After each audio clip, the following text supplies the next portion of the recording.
In international news, the UK Conservative Party leader, Kemi Badenoch, has announced plans to tighten immigration rules, proposing that migrants must live in the UK for at least 15 years before becoming eligible for British citizenship. Now, under this plan, the period before migrants can apply for indefinite leave to remain will increase from 5 to 10 years. Ms. Badenoch says that the move aims to ensure long-term commitment before gaining citizenship.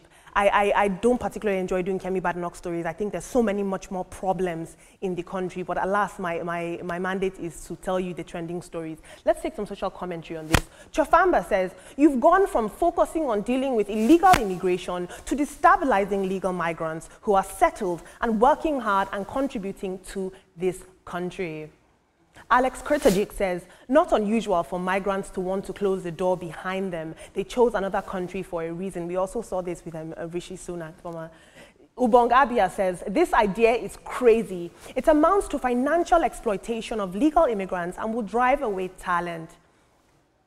And finally, Joseph had this to say. He says, I still can't get over the leader of one of Britain's oldest political parties proudly calling other natives of where she grew up her ethnic enemies, and she still remains in that seat. We're seeing a new world order, mass deportations in the United States of America, tougher immigration laws all around. Even Nigeria just 2 weeks ago deported about 800 migrants. The issue with this and the main concern is that people are saying that this is going to create a permanent guest syndrome in which you have migrants who are actively contributing to an economy but don't get the benefits of the social security and the financial security that comes with contributing to said economy. But moving on now, in our final story in international news, President Donald Trump has signed an executive order banning transgender athletes from competing in women's sports. Now, this is a move that delivers on a key 2024 campaign promise that he made. The order is titled Keeping Men Out of Women's Sports, and it mandates immediate enforcement, especially against schools and athletic associations.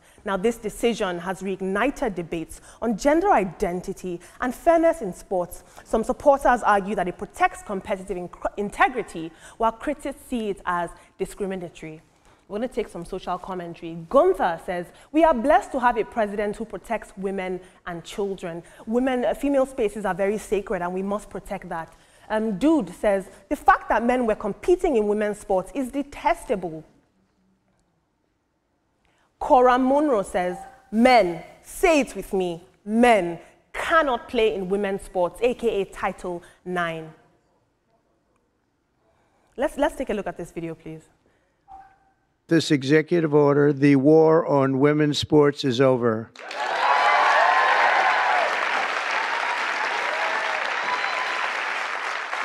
Under the Trump administration, we will defend the proud tradition of female athletes, and we will not allow men to beat up, injure, and cheat our women and our girls. From now on, women's sports will be only for women.